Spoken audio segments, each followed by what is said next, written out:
Hey there, you all. It's Nikki B here. And it's just Joseph. Right here on Futureland365, 95.9 WOVU. Hey, y'all, we just finished up with Timothy Lewis, the banking solution specialist. I love that. Hey, if you are a small business and want to know how to scale your business or find funds and access to capital, well, you need to listen to this podcast. Yes, absolutely. Peace. It's your girl, Nikki B. And it's just Joseph. We are here with another episode for you all to take with you to make those connections, to start that business, get into tech, learn about numbers, or whatever that thing is that you have within you that you need to take you to the next level. Super excited about this episode. Oh, yeah. Yeah, I'm not a numbers girl, but I love people that know numbers, so I know who to call. Right, and today we got somebody that all y'all need to know. Mr. Timothy Lewis, and I love his last name, by the way. Of course, it's my do. cousin up here. Now, we're not related, but it's a pleasure to meet you, bro. Of course, and thank you both for having me on. You're Absolutely. welcome. Thank you for being here. And today, you all, I'll share with you what we're going to talk about today, so that you understand a little bit more. So we're going to talk about funding dreams, fueling change. Yeah. So you're like, why is Timothy Lewis here? So he is the Officer and Business Solutions Advisor of Bank of America. Yeah. So wow, you're such a young man, right? You're very astute. Yeah. Well, You're thank you. very okay, here's the plan, here's the goal, this is what we got to do, right? So Bank of America, how long have you been in this role, and what do you do there? So in this role, I just hit 3 years, but October will be 6 years with the bank. And so basically what I do is I help small businesses from start to finish get their start, find funding, acquire commercial properties. If they need help with merchant services, hiring, HR services, that is all me. Very important role and much Yes. needed, especially in our community. You know, a lot of people want to start businesses, but a lot of time it's tough to find the funding, Yep. understand where the access to capital is. So there's a lot of bridging the gaps that you do. It's like, you talk about a little bit, because you didn't get your start in finance. I hear you went to school for your major was communications coming out of college, right? Yes. So I went to Cleveland State. My bachelor's is in journalism and promotional communications. Always got to do this. Shout out another CSU Viking right there. You know what I'm saying? Alma mater. Got to shout them out. So I actually wanted to get more so into broadcasting or be a news anchor. I kind of fell into banking. Right from the jump, I got a job at State Farm, which not too many people know is also a bank. So I was in their insurance and banking division. Yeah. And I said, okay, I'll probably do this for maybe like a few months to a year and then get back into broadcasting.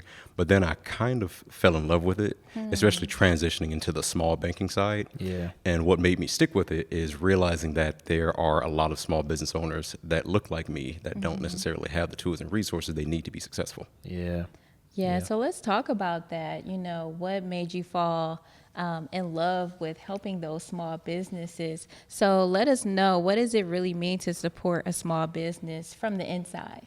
So from the inside, you have to look at more than just the numbers. You have to look at the story. I have a lot of people coming to me and say, Tim, I've liquidated my 401k. I've taken out a second mortgage on my house because I realize that this small business is my dream, and I need you to help me realize it. So when people come to me and they are sharing such a passion project of theirs and they've invested so much time and energy into it, it makes me realize I need to just invest as much time and energy they are, because this is their livelihood that they're putting in my hands. So that's just something I realized I couldn't take lightly. Man, I just love how the Lord works that way, because you have this background in journalism and communications. So those skills, we talk about this all the time, how those transferable skills, soft skills, technical skills that you don't know will help you on the next level, although that's not what the game plan was. Right. So telling stories is so important with branding, marketing, and building a business. So walk us through, how do you actually do that? I know they're coming to you, right? And they're like, well, I took out my 401k, I liquidated it, or I took out a second mortgage. So how do you find out more about their story, and how do you bring that to paper?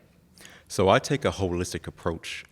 I'll tell you a story. I actually have a client. He lives in Detroit, Michigan. His name's Quentin Perry. He owns New Day Entertainment, which is the largest entertainment company in Detroit. And he actually visited me here in Cleveland. He was in town for a church conference. And he had not had the best experience with Bank of America in Detroit. And I just let him know that I'm not from Detroit. Nothing wrong with Detroit, but just From saying. the lands where we make things But and dreams come true. we do things a little bit differently here, and I do things a little bit differently. So I'm walking him through everything. I'm teaching him. He's an older gentleman, so I'm teaching him how to use online banking, how you can make your credit card payments here. You can view your statements here. You can do everything online. That way you don't actually have to take time out of your day to go in person. So I actually kind of like to hold people's hands because I know that they might not have had the best experience with Bank of America in the past, because some people are kind of weary of the larger banks. So I let them know that you're not a client of Bank of America, you're a client of Tim Lewis. So with that, that's how I try to get my name out there and kind of make a brand for myself as someone who's an advocate for small business owners. That's awesome. That's huge, because it really says a lot about who you are. It says a lot about your character, your heart. Because not everyone who's working for a larger company or organization is saying, no, you're a client of Tim Lewis. You're a client of Nikki B. You're a client of Just Joseph. I love that approach. I'm going to put that right here in my pocket. I love that so much. That's going to be my key takeaway at the end. So Right. Okay. I love that so much. Yeah, I mean, that's the thing about, when you are ambassador of a brand, we have the ability to either tarnish that reputation or make it a great experience. But when you embrace it as your own, it's something that, you're taking a lot of pride in, and you want them to have a good experience at Bank of America. So you're able to change that person's perception, and clearly they rocked out with you. Yep. So they are still, with the company. So that's good. So I would want to ask you, like, what does it mean to be a business solutions advisor? Like, that's a fancy title, but what is the nitty gritty of actually like what you do? So the nitty gritty is to provide solutions to business owners with every day-to-day problem that they might have. The best thing that I want to talk about is Ohio actually just passed the Pay Stub Protection Act, which requires business owners to actually provide their employees with proper pay stubs. That includes how much they're getting paid and how much is actually getting taken out for deductions. So with that, I'd like to let everybody know that while it is nice to get paid under the table, if someone were to report you to the Secretary of State, you'd be in trouble. That's why I like to advise them. We have a partnership with ADP where they will handle all of that for you. They'll run the payroll. They will make sure all the proper deductions are getting taken out. And if you actually need an HR handbook made through me, we'll get that done as well. That's important. Yeah, that's so important. And you just talked on partnership, and with partnership, to me, that relates to relationships. So talk to us about the value of relationship in today's economy, or especially not just in today's economy, but business banking. Because I think we might have lost that because of the online things that we have capacity for, that we have. So why is it so important to have that relationship in banking? I would say in banking, especially business banking, there is nothing more than that partnership and that relationship, because like you said, with the economy, with the tariffs, with the rising interest rates, with everybody saying that there's going to be an inflation, you need someone in your corner at a bank. That way they can help you kind of guide you in the correct direction. That way, if interest rates do go up, or if there is a unfortunate inflation, they can at least kind of soften that blow for you and at least point you in that right direction. Yeah. I've been told that by many people, to establish a relationship with your bankers, because it's nothing like that, to be able to pick up a phone, have a conversation, go into the branch to have a conversation and really break things down. That's something that's invaluable. So as you said, that relationship, I think we've learned that through other people on this podcast. Absolutely. That, transactions happen at the speed of relationship. Yes. I probably totally butchered that, but you have to know, people, and it's not only important to, it's who you know, but it's who knows you, right? And so it's important to build those relationships. Has that been your experience as well? Yes, and I'll be honest, if you build a good relationship with people, they'll come back to you. A lot of my business actually comes from word of mouth. Yeah. I'll have people say, hey, I met with Tim. He got me straight. Go see him. Give him a call. Here's his number. Yeah. Or I met with Tim. Go on his website. Discuss an appointment with him. So, yeah, I would say one of the biggest things I can say right now that is important, especially when it comes to business banking, is making sure you have a relationship with not only the client, but the bank itself. Even if you only talk to one person at the bank, just make sure it's one person who you know will rock with you. Right. Yeah. That's good. Yeah, I think that's so important. I don't think we value relationships as much, but I think it's starting to come back, right? Because we understand that you need to have relationships and build a community around you, because when you start struggling, right, you need people that are there to not only who know your story, but to be like, oh, there's some other things here that you're not seeing, right? But I know this about them, like, right? So I love that so much. So some of those, let's say, challenges that some of your clients have, what are some of those challenges that some of the clients have that you have faced or helped them through? And some Honestly, of I the would say solutions? the biggest challenge that a lot of my clients have, one, finding funding. I always find finding funding is probably the number one problem. Yeah. Second problem, hiring good people, making sure that they have someone trustworthy to run their business. And number three, I would say the biggest problem is making sure that they can find every way to collect funds. So, for example, I have a client, when I first met him, he only took cash. And I explained to him, you know how much money you're leaving on the table when you can only take cash?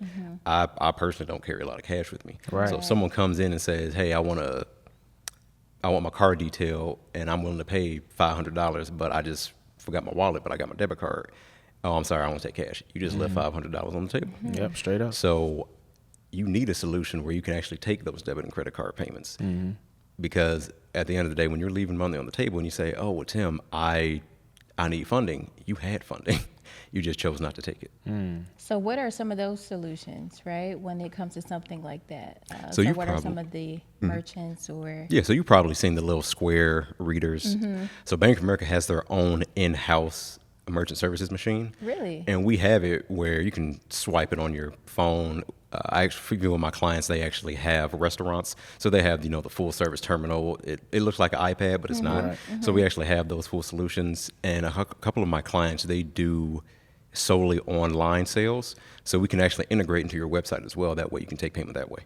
Oh, wow. That's really cool. And something like that for a small business, what would you say that process, how long would you say that process takes to integrate something like that if they're used to only taking cash for so long? Honestly, if you get back to us in a timely manner, 1 to 2 days. Yeah. And what information would you need for something like that? Oh, honestly, we really just need to make sure, hey, did you file your EIN number with the IRS, which is free? Is your business filed with the Secretary of State? If the answer to both of that is yes, you're all set. Wow.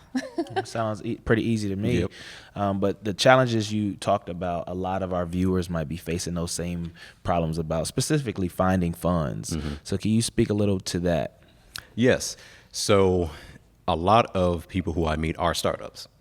So there are many people who say, Tim, I just started my business yesterday. I need to get a certain amount of funds to really get going. So especially in the state of Ohio, we partner with a company called ECDI, stands for Economic Community Development Institute, and they have a new loan program for startups where as long as you have 3 years of personal taxes, I believe it's a 640 credit score and no bankruptcies in the last 7 years, depending on where your credit falls, they will cap it out at $30,000. And if you're an established business where you have at least 2 years in business, they cap it at 50. So that's the first thing that I like to explain to my clients. And then also for my clients that don't live in Ohio, Bank of America has what's called the Access to Capital Directory. Well, they will partner you with different places that have different sources of funds, whether it's grant funding, community development funding, angel investors. That website is a database that will connect you with the right place that can get you your funding. Wow. Hope y'all taking notes out here. I see Nikki B over here I'm writing over some here things taking down. So y'all need to be taking notes, playing this back, watching this, because we're answering a lot of questions that our viewers have here. So we appreciate that. Timothy Lewis here, and we will be right back with some more information as soon as we get back from this break. Come on, Virginia. We got some big news, Cleveland. Your favorite community radio station, WOVU 95.9 FM, is now on iHeartRadio. That's right. No matter where you are, you can stream the voice of the village anytime, anywhere. Get all your favorite shows, the hottest community conversations, and the music that moves the culture. Now just a tap away on iHeartRadio app. So whether you're at home, at work, or on the go, take WOVU with you. Search WOVU 95.9 FM on your iHeartRadio app. Because our voices matter 24/7, and so does the mission. WOVU 95.9 FM. Our voices united, mission driven 24/7. The voice of the community, a Burtonville Carr community radio station. What's up, everybody? Welcome back to the Futureland365 podcast. It's just Joseph. Nikki B here. And we're sitting down with my cousin, Timothy Lewis here. It's been a great conversation. He's been giving us some insight from a banker's perspective on, building relationships, finding access to capital, really growing and providing solutions for businesses is what he does full time. But he's not new to the Futureland side, right? He's our cousin at Futureland too. Exactly. Yeah, he's actually held his own workshop and taught at one of the conferences. It was amazing. I'm talking about, how AI and tech is transforming financial institutions. So if you can give us a spiel of what your workshop was about, break that down for us. Yeah, so my workshop was titled Banking on the Future, where I basically just talked about how tech and AI are shaping the future of how people do banking. One of the topics I talked about is think about how we have Siri on our phones. A lot of banks are offering services like that. We have what's called Erica, where it's basically, hey, Erica, how much is in my account? Hey, Erica, I'm thinking about raising my credit card limit. Can you help me with that? So we have those chat bots that assist us with a lot of our banking needs, where you might not even have to do a lot of, on your phone, just touching with your fingers. You actually just talk and say, hey, Erica, pull up my most recent statement. So it's good that we are advancing and coming into the future when it comes to banking. Something else that I talked about is how AI is helping tailor those solutions.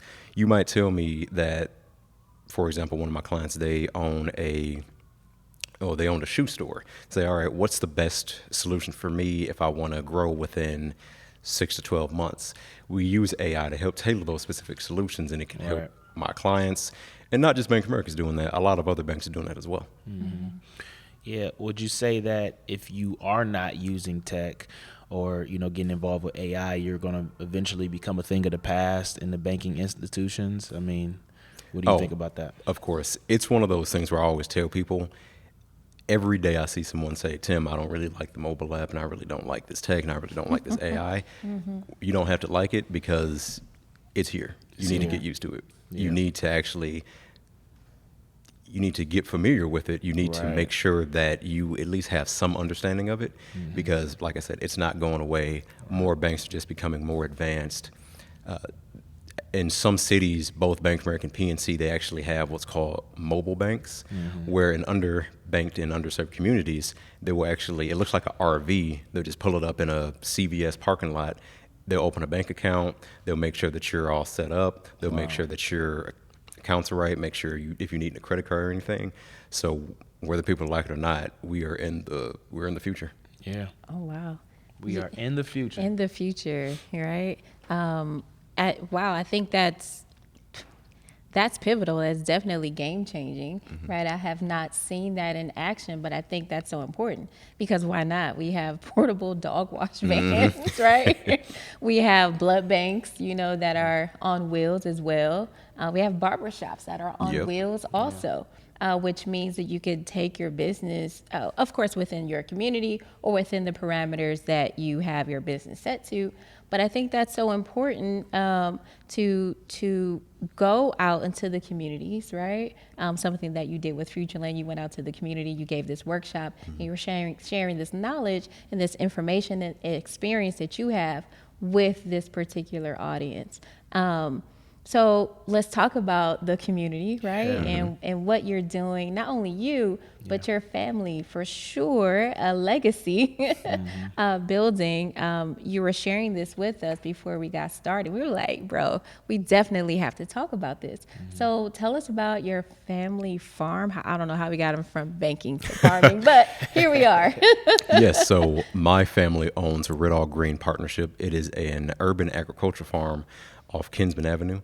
So the farm, it has, we have hoop houses where, we breed our own fish, we grow our own food. There's a restaurant on site, and every Tuesday and Friday, the restaurant is open to the public. You can come get you a meal. What time is this restaurant? Right. And then also, this Saturday, what I'm doing, I'm teaching a financial literacy course. Okay. So it's free and open to the public. It's going to be going over the basics, checking accounts, savings accounts, how to build credit, home ownership, and also talking about AI and tech and banking. And one thing that I also want to mention is my older brother, whose name is also Timothy Lewis. He is the outreach coordinator for the farm. He is a godsend, not just as an older brother, but as someone who works at the farm. Yeah. He is the expert. As he always says, Black farmers matter. Wow. So yeah.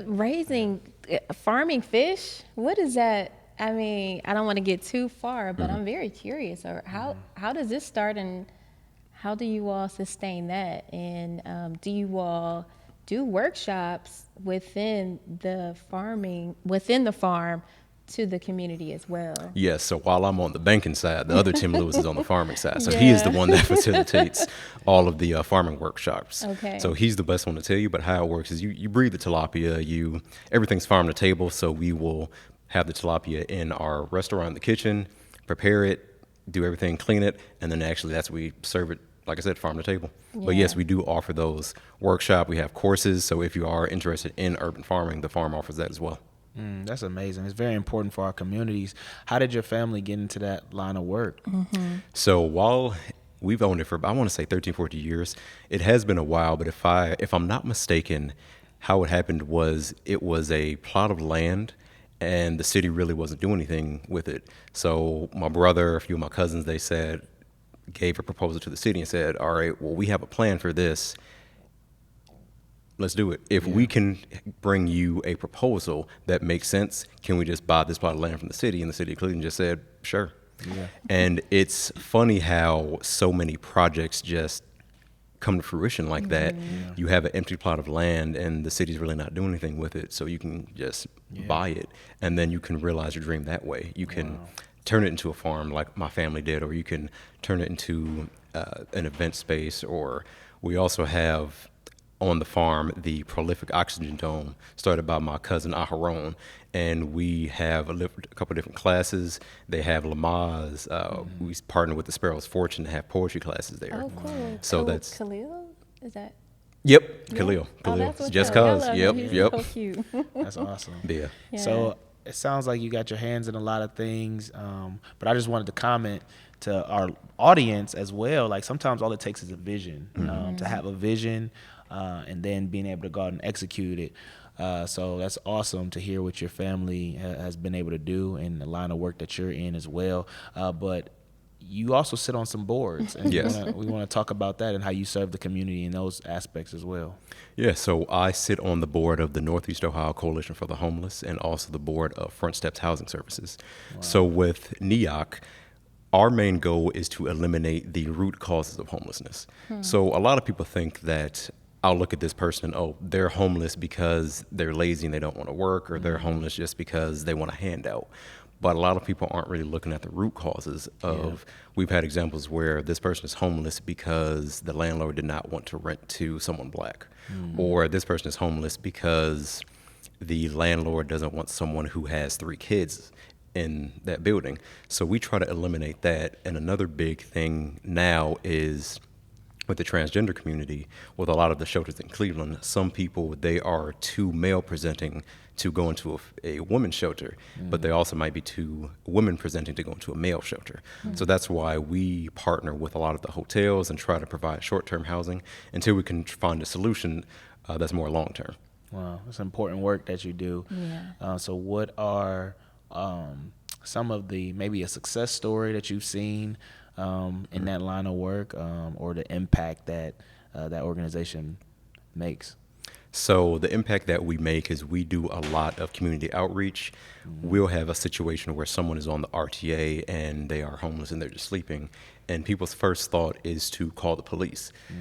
All the police are really going to do is kind of just agitate the situation. That's why we have outreach coordinators say, if your first train of thought, don't call the police, call us. We will make sure to get them in a shelter. We'll make sure to get them some short-term housing. Yeah. We can provide vouchers where they can maybe stay at a place, work with some landlords. So we've had success stories with that. And something that I always like to tell is what actually got me started with this. Yeah, I was going to ask. So my father is the youngest of 8. So there was a period of time where my grandfather was a heavy drinker, and he spent all the rent money on alcohol. Wow. And what happened was the landlord went to my grandmother and said, well, your husband is, out. You should leave him and be with me. Wow. Yeah, and of course my grandmother said no, so they kicked him out in the street. And a lot of people said, oh, well, it's his fault for spending all his money on alcohol. It's your fault for marrying him, but my father's 10. What does he do? So there's really no resources back then to help him out. So that's actually what kind of got me started in the homeless advocacy space. Man, Wow. I think that's so important. Again, going back to, and I think this is why you're so good at your job, right? Because you understand there's more here. There's a story here. There's more to this as to why you liquidated your 401, right? Yep. Right. Or you took these resources, or you just whatever that thing is, there is a reason why, or there's a story here.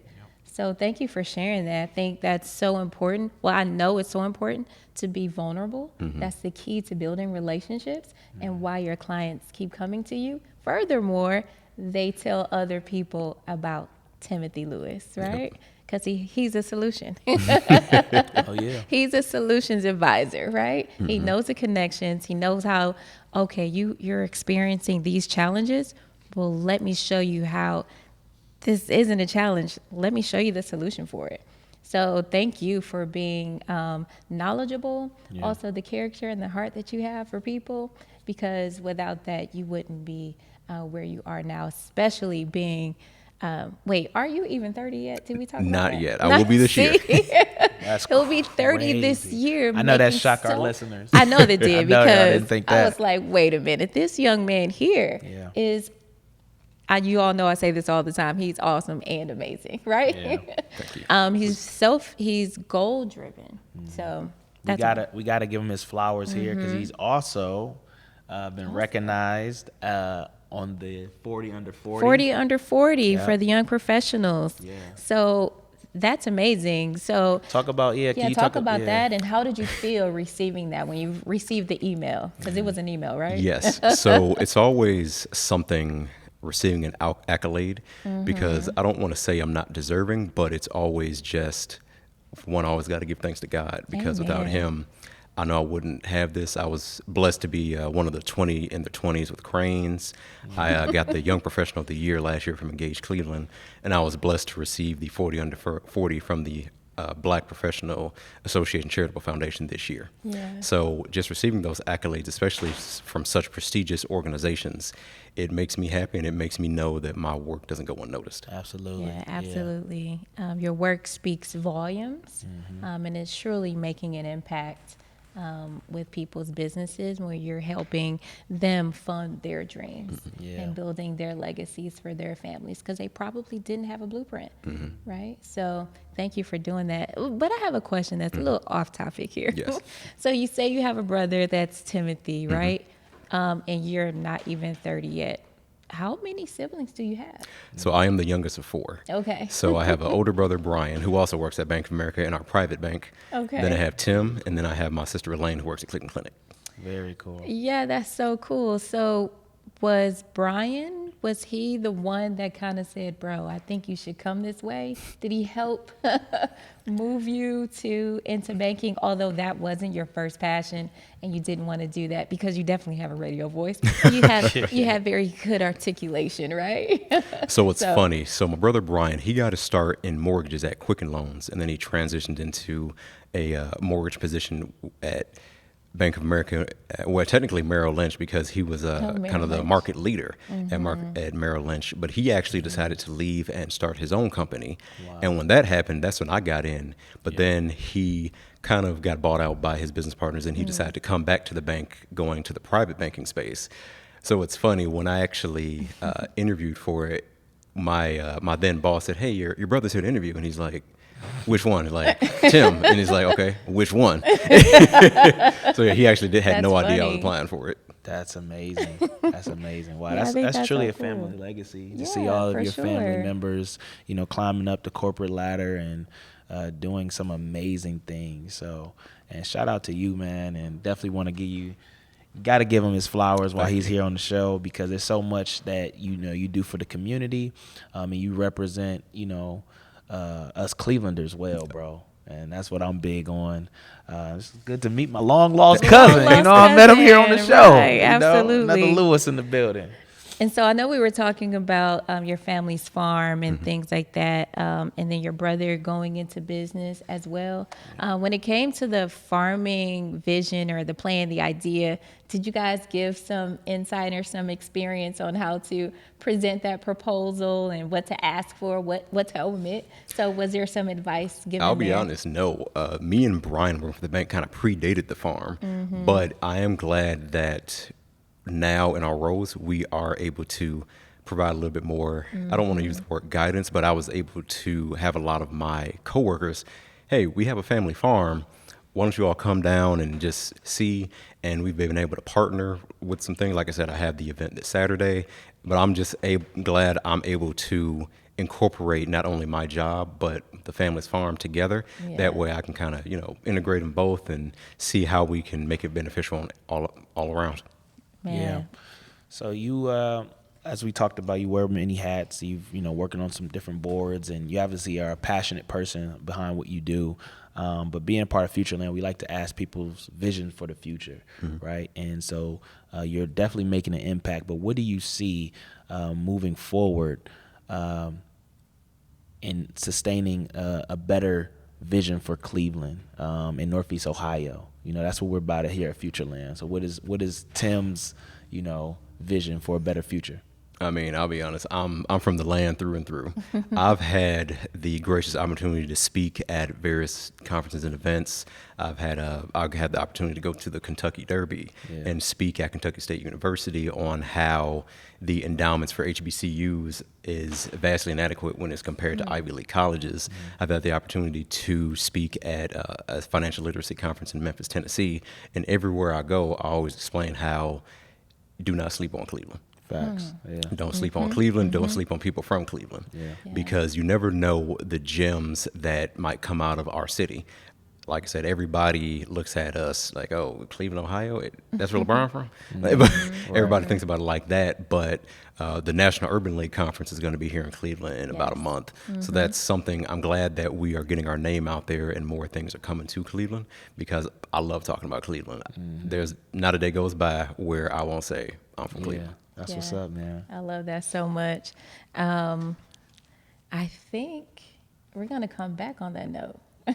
Because there's a little bit more that we need to talk about here. I love that you're saying, hey, I'm from Cleveland, right? Everywhere you go, you're shouting that out. I love that. That's exactly what we highlight here on Futureland365. Well, you all, we'll be right back. Stay tuned. Stay tuned.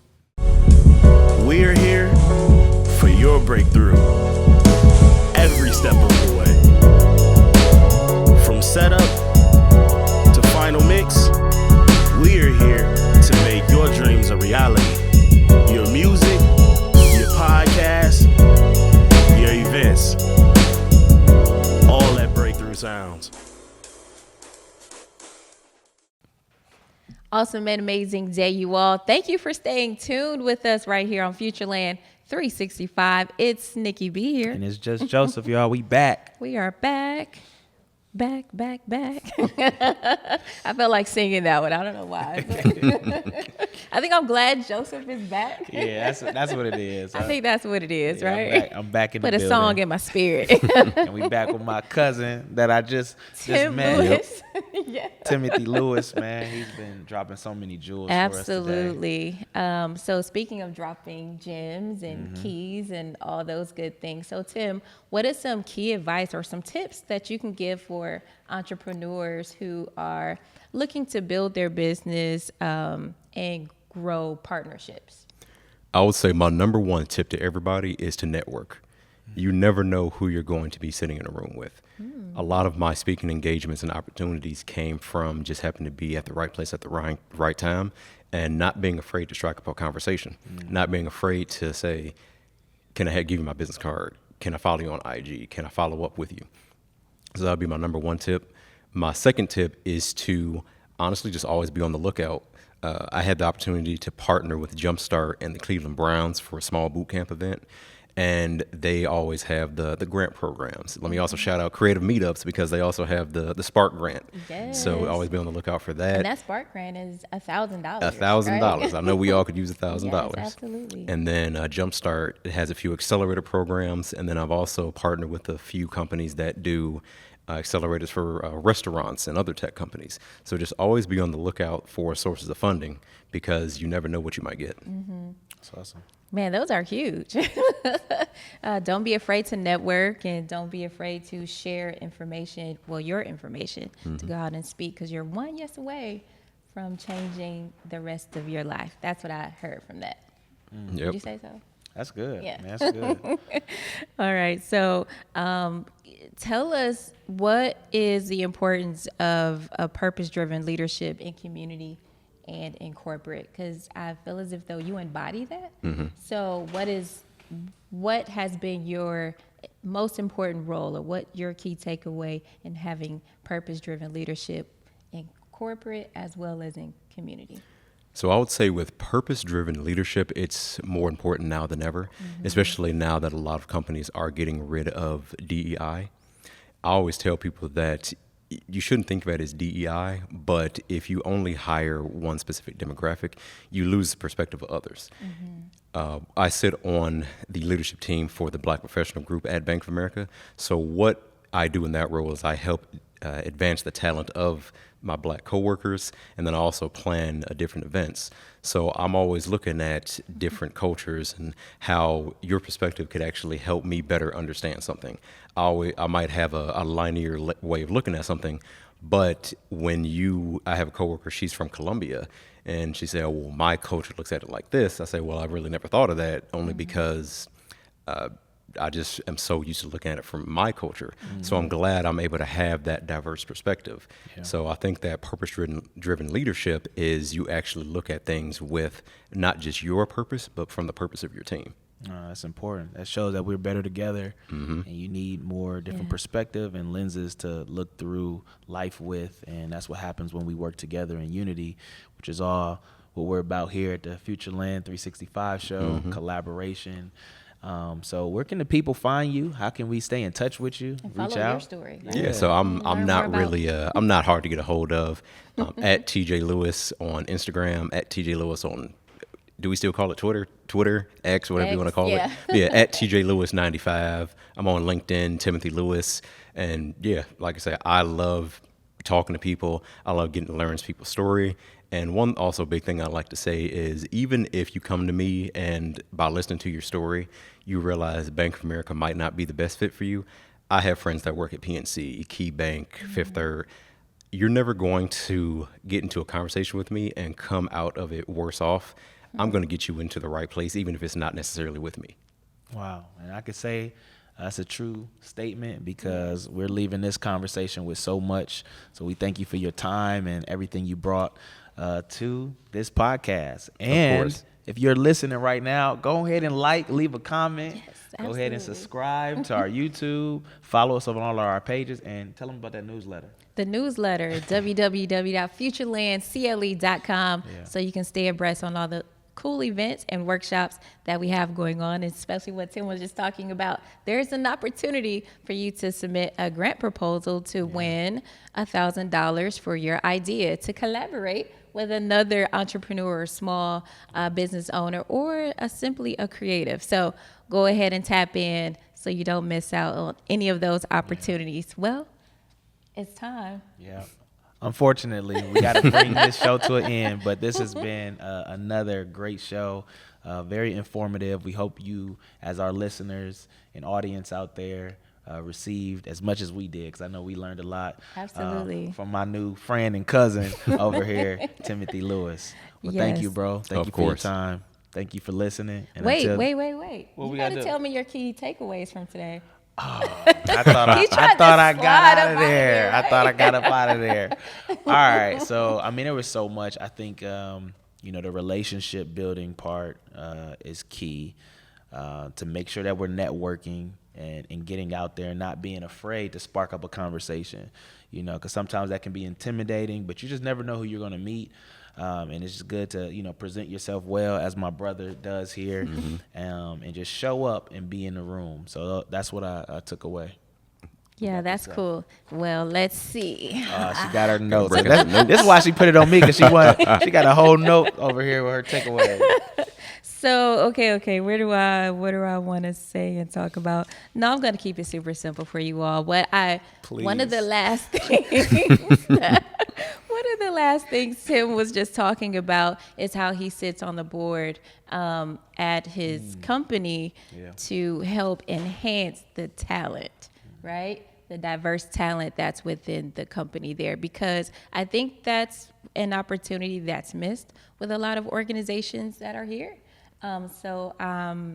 I appreciate that Bank of America does that. And I also appreciate that you have a seat at the table and you have an open mind to say, oh, wait, okay, I never thought about it from that perspective or that way. How can we collaborate? Or what are your thoughts, right? So I think that's super cool. And another thing that you said you come and meet me and you talk with me, you're not going to leave empty-handed. What I say is you're going to leave enhanced. There you go. So there we go. You done gave a man a whole new slogan. No, that's great. I love that. Clearly, the takeaway is your favorite portion of the I would say Futureland so. podcast. Yes. I think so. No, that's a great You part. felt the energy. Did you feel the I energy did. there? I Okay. did. So once again, y'all, Yes. this has been a great show, Amazing. phenomenal show. We thank you all for tuning in and being a part of the Futureland family. Yes. Until next time. To the future, focus sharper than now. Peace. So I finally got a piece of the prize. Yeah, we moving on up. Moving on up. Yeah, moving on up. Futureland, what's up? Yeah.